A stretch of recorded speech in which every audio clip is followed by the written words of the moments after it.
Hello students, welcome to WB আল্লাহ home tuition. আশা করি তোমরা সবাই ভালো আছো। তো আজকে আমি তোমাদের সাথে শেয়ার করব পশ্চিমবঙ্গ মধ্যশিক্ষা পর্ষদের 10ম শ্রেণীর Ryan Martin English question bank solve 2025। তো আজকে আমরা যে পেজটি আলোচনা করব মাথাভাঙ্গা হাই স্কুল। তো পেজ নম্বর হলো 272। তো পুরো কোশ্চেনটি আমরা বাংলা মানে সহ অ্যান্সার আলোচনা করব। তো যারা এখনও প্রথম ভিডিওগুলি দেখোনি তো অবশ্যই এই ভিডিওটি ডেসক্রিপশন বক্সে লিঙ্ক দেওয়া থাকবে প্লে লিস্টে, তো ওখান থেকে তোমরা দেখে নিতে পারো। তো মাথাভাঙ্গা হাই স্কুলের এখানে দেখো রিডিং কম্প্রিহেনশন একটি সিন দেওয়া আছে। তো এখানে আওয়ার রানওয়ে কাইট থেকে গল্পটি নেওয়া হয়েছে। তো আমরা সরাসরি চলে যাবো কোশ্চেন অ্যান্ড আনসারে। তো এর দেখো choose the correct alternative to complete the following sentence. তো Klaus and Philippa were crazy about kite last, মানে ক্লোথ এবং ফিলিপ্পা ঘুড়ির জন্য পাগল ছিলেন শেষ কোন সময়ে? সামার। রাইট দ্য অ্যান্সার হবে সামার। Okay, B. তো এরপরে দেখো the kite was damaged in the hands of. তো ঘুড়িটি কার হাতে ক্ষতিগ্রস্ত হয়েছিল? তো রাইট দ্য অ্যান্সার হবে বি, ফিলিপ্পা। ওকে, তো এরপরে দেখো বি দাগের complete the following sentence with information from the passage. তো প্যাসেজ থেকে আমরা ইনফরমেশনগুলি নিয়ে পূরণ করব। তো এখানে বলা হচ্ছে back on the Iceland. Okay, তাহলে এখানে হবে we made plenty of kites.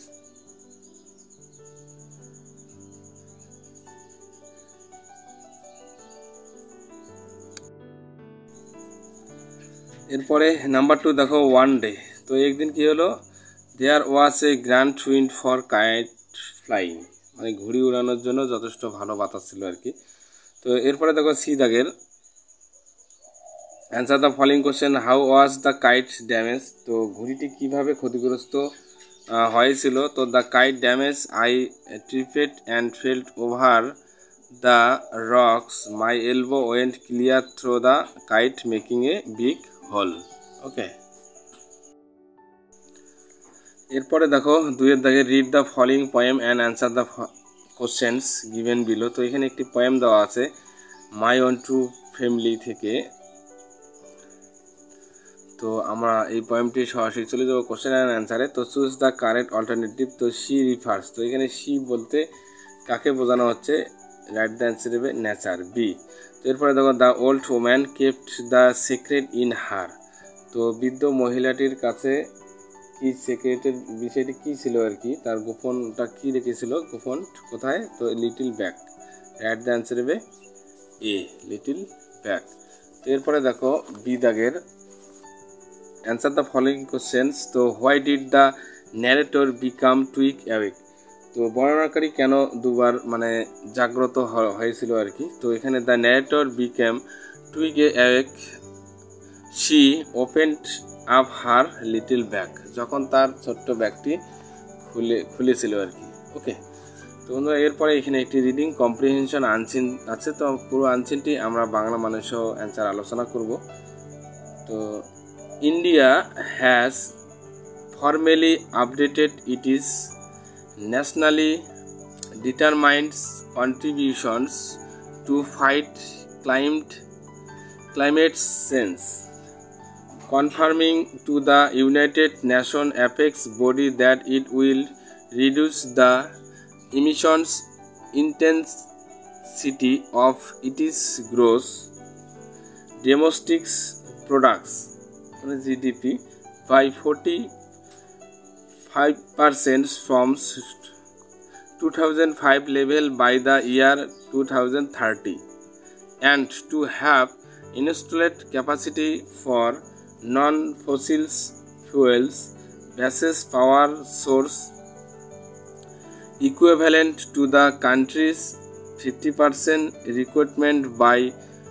2030।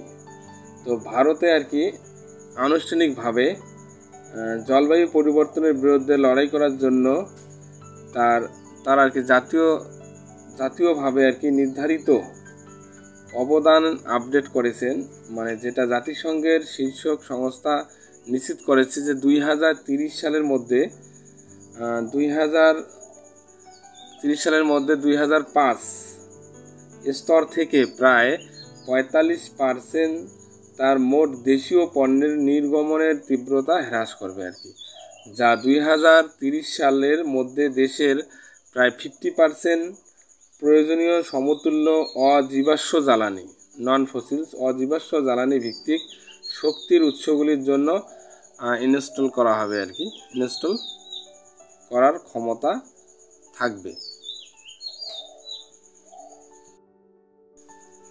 The update was marketed via a two-page document uploaded on the United Nations Framework Convention on Climate Change UNFCCC website and represent India's formal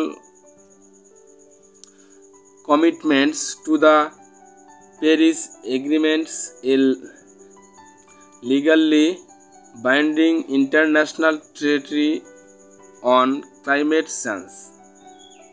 তো এখানে যে আপডেটটি United Nations ফ্রেমওয়ার্কে upload করা হয় আর কি, তো এর দুটি পেজ বা এর দুটি পৃষ্ঠা নথির মাধ্যমে চিহ্নিত করা হয়েছিল যে কনভেনশন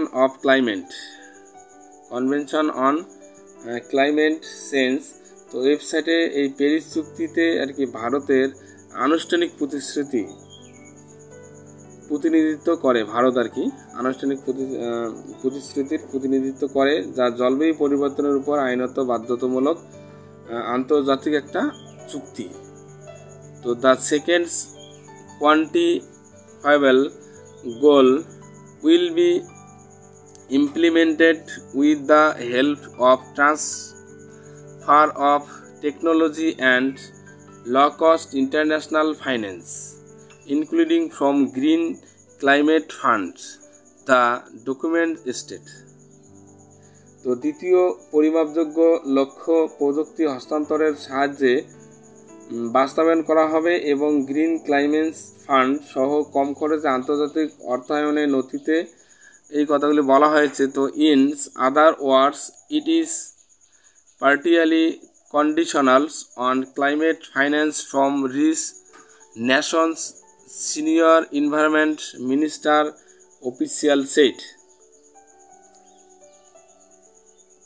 তো অন্য কথায় এটি ধনী দেশগুলির জলবায়ু অর্থের উপর আংশিক শর্তযুক্ত পরিবেশ মন্ত্রকের সিনিয়র কর্মকর্তারা এই কথাগুলি বলেছিলেন আর কি। The Paris deal seeks to limit global warming to well below two preferably to 1.5 degree Celsius compared to pre-industrial levels, but study after study has shown the actions planet and the pledges made by governments over the world are at present inadequate to meet the goals। তো Paris চুক্তি এই বৈশ্বিক উষ্ণায়নকে প্রাক শিল্প স্তরের তুলনায় 2 এর নিচে বিশেষত 1.5 ডিগ্রি সেলসিয়াস সীমিত রাখতে চায়, কিন্তু গবেষণার পর গবেষণায় দেখা গেছে যে কর্মপরিকল্পনা করা হয়েছে এবং বিশ্বজুড়ে সরকারগুলো যে প্রতিশ্রুতি দিয়েছিল তা পূরণ করার জন্য বর্তমানে অপর্যাপ্ত তাদের লক্ষ্য স্থির করেছে। অপর্যাপ্ত যেটা তারা চুক্তি করেছিল সেটা তারা মানে না আর কি। ওকে, তো এরপরে দেখো, তো আনসিনটি আমরা সংক্ষেপে একটু বাংলা মানুষ আলোচনা করলাম। তো এরপরে কোশ্চেন অ্যান্সারগুলি আলোচনা করব। তো এর আগে tick the correct answer. The documents update on the UNFCCC website was of. তো সেটি কত পেজের ডকুমেন্ট আপডেট হয়েছিল? তো 2 পেজ। তো রাইট দ্য অ্যান্সার হবে বি। এরপরে Paris deal seeks to limit global warming to well below. তো প্যারিস চুক্তি গ্লোবাল ওয়ার্মিং এর নিচের দিকে কত সীমাবদ্ধ রাখতে চায়? তো রাইট দ্য অ্যান্সার হবে সি, 2 ডিগ্রি সেলসিয়াস। তো এরপরে দেখো বি দাগের রাইট ফর টি এবং এ ফর ফলস। তো এখানে টি এফ বসাবো, তার সাথে আমরা সাপোর্টিং স্টেটমেন্ট লিখবো। তো India confirmed that it will reduce the emissions intensity of its GDP. তো এখানে বলা হচ্ছে যে ভারত নিশ্চিত করেছে যে এটি তার জিডিপির নির্গমন মানে তীব্রতা হ্রাস করবে। তো এটা অবশ্যই সঠিক, টি বসাবো। তো India confirmed to the United Nations affects body it will reduce the emissions intensity of its gross domestic products. তো এরপরে দেখো number 2, the Paris agreement is a treaty on world peace. তো প্যারিস চুক্তি বিশ্ব শান্তির একটি চুক্তি ছিল। তো এটা অবশ্যই ভুল হবে। তো the Paris deals seeks to limits global warming to well below two preferably to 1.5 degree Celsius. বিশ্ব শান্তি সেটা ছিল না, প্যারিস চুক্তিতে বিশ্ব শান্তি ছিল না, সেটা হলো উষ্ণায়ন, বৈশ্বিক উষ্ণায়নের এটা চুক্তি ছিল। তো এই কারণে এটা এফ হবে। ওকে, তো এরপরে দেখো সি দাগের অ্যান্সার দ্য ফলোইং কোশ্চেন্স। তো হোয়াট হ্যাজ দ্য স্টাডি শোনস about the limitings of global warming. তো বৈশ্বিক উষ্ণায়নের সীমাবদ্ধতা সম্পর্কে গবেষণায় কি দেখানো হয়েছিল? দ্য স্টাডি শোনস the actions planets and the plates made by government over the world. তো এখানে ডট ডট ডট। তো বাকিটুকু তো আনসিনে আমরা দেখে দেবো। বাকিটুকু এই যে ওয়ার্ল্ড আর অ্যাট প্রেজেন্ট থেকে একদম ওই গোলস অব্দি লিখতে হবে। ওকে,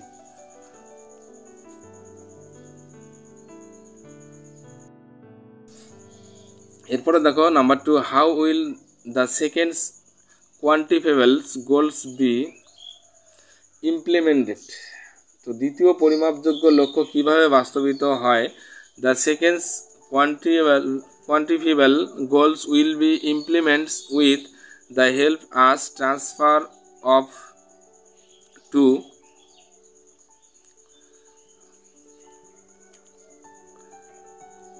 technology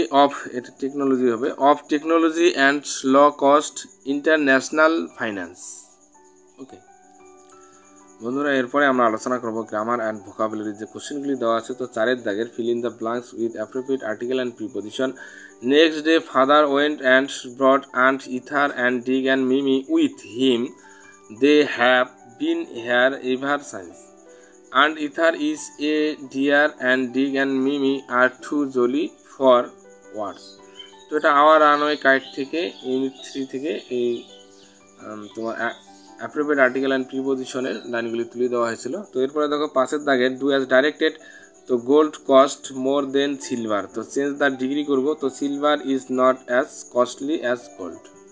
তো এরপরে দেখো 2 নম্বর কোশ্চেনটি, as soon as the boat touched the shore she lift into the water.